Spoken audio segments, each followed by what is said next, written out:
Pagbasa mula sa mga gawa ng mga apostol. Mga kapatid kong mula sa lahi ni Abraham at mga taong may takot sa Diyos, tayo ang pinadalhan ng balitang ito tungkol sa kaligtasan.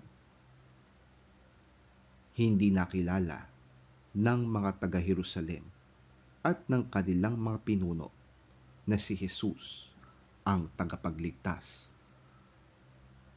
Hindi rin nila naunawaan ang mga pahayag ng mga propeta na binabasa nila tuwing araw ng pamamahinga.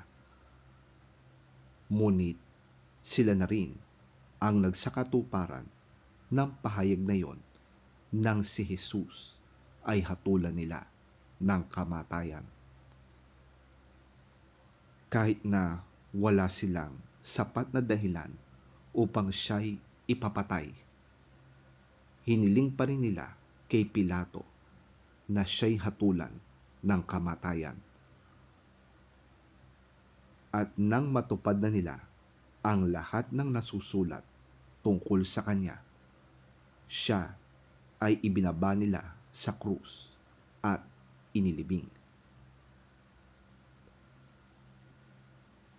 Subalit, siya'y muling binuhay ng Diyos at sa loob ng maraming araw, siya ay nagpakita sa mga sumama sa kanya sa Jerusalem mula sa Galilea. Ngayon, sila ang mga saksi niya sa mga Israelita.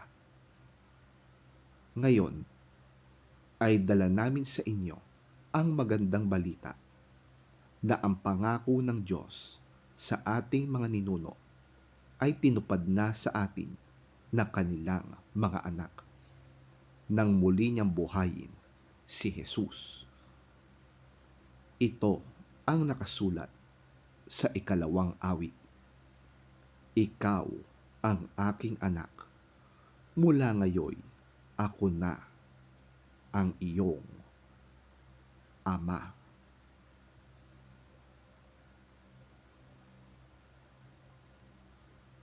Ang salita ng Diyos.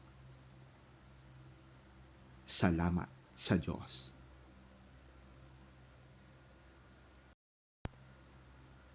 Ang mabuting balita ng Panginoon ayon kay San Juan.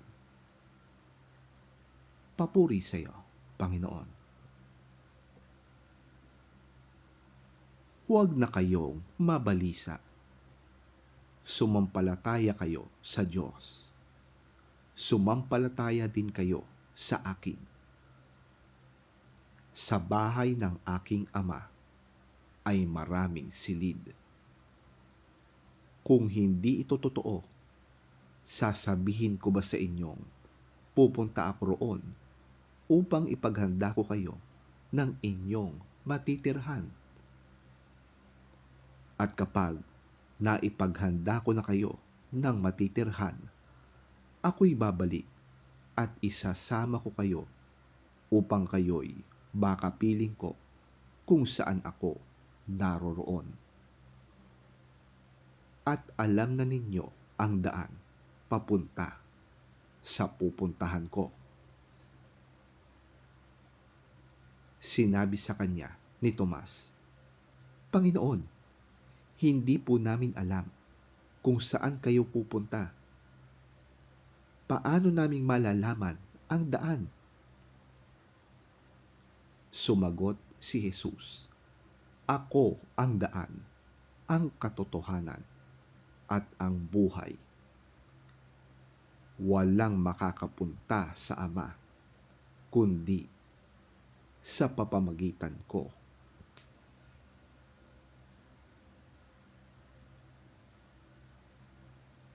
Ang mabuting balita ng ating Panginoon. Pinupuri ka namin, Panginoong Hesukristo. Do not be worried and upset. Believe in God, and believe also in me. There are many rooms in my Father's house.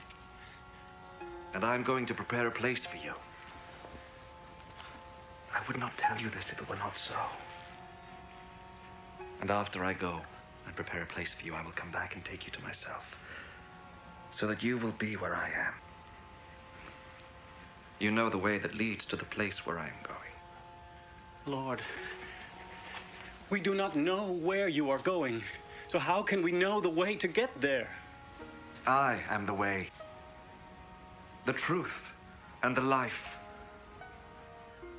No one goes to the Father except by me.